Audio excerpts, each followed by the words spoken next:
te kihagy! És csak így kell menned. Ah, persze.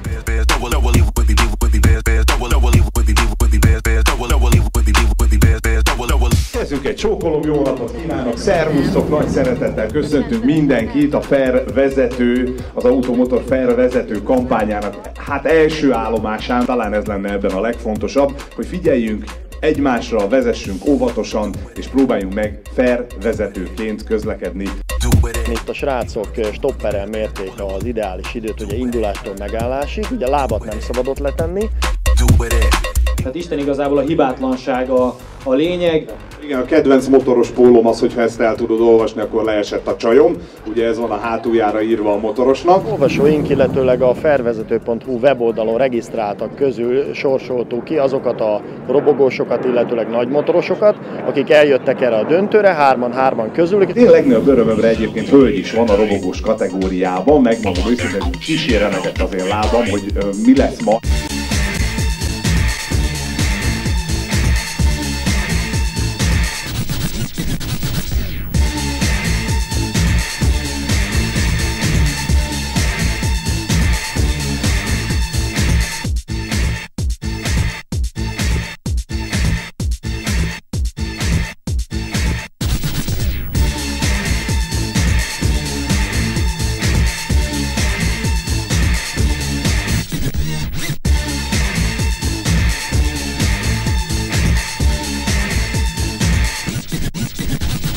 Két robogós versenyzőnk, akik hát mindketten bámulatos és fantasztikus robogós tudásokról tesznek most tanúbizonyságot, Tereskei Rita és Csengeri Attila.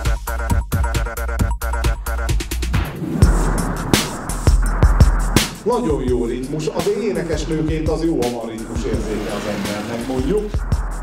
Akik közel álltak, azok jól hallották, hogy egy Zanzibár dalt dúdolt, nem vagyok tökéletes. Na most jön a következő gyakorlat, ez viszont már a lassúságról fog szólni. Ez egy 15 méter hosszú, 30 centi széles paló nevezetű kis gyakorlat.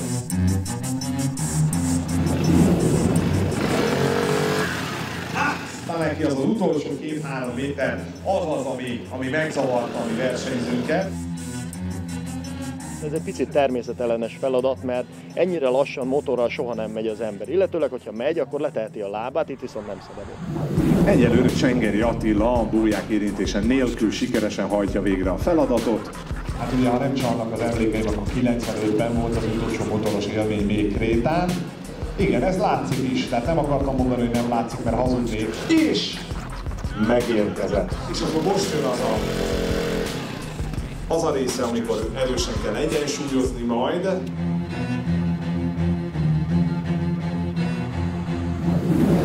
Csak szólni. Igen.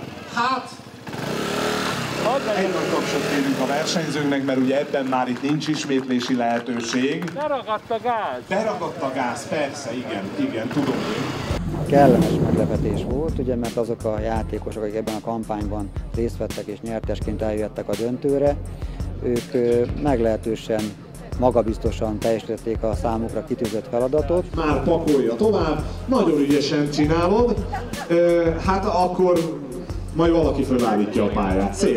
Szép teljesítmény. Tehát a második Doni hadtestet tudnám még említeni, körülbelül az volt ilyen pusztító erejű. Úgy érzed, hogy itt végeztél? Nem tudom. Jó, mert van még egy része a dolognak, ezért nem jó, ha iszik az ember, miközben vezet.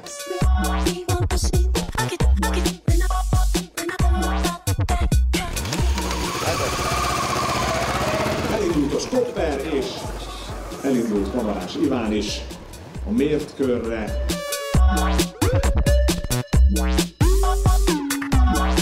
Kérem szépen, Iván, csodálatos siker! Itt látható egyébként a két főnyeremény, ugye mind a robogó, mind pedig a nagymotor kerékpár. Toki, hát lépjen előre a kutyapályát. Igen, és akkor a fogad közé kéne fogni a robogót. Jó? Hát azt föl kéne emelni foggal, hogy lássuk azt is. Dr. Turi József Budapestről, aki ezzel a csodálatos Honda robogóval rója majd a fogtechnikus és a szájsebészet között az utat. Hát kérem szépen, akkor ugye az a helyzet, hogy még mindig fejenként 50 000 forint értékű Allianz gépjármű felelősségbiztosítás és egy Allianz ajándékcsomag, valamint hát ugye ott áll egy moci, srácok, egy nagyon-nagyon szuper 125 köbcentiméteres Honda típusú nagymotor. Szirmai Andrásnak. András, hát gyere! Tessék, parancsolj, ugye az Allianz ajándékai, és hát a pezsgő, az automotor felvezető pezsgője, és ugye kérem Nagy Károly urat is, hogy azért álljon oda, kézfogás, előbb a pezsgő, a Honda részéről egy nagy gratuláció.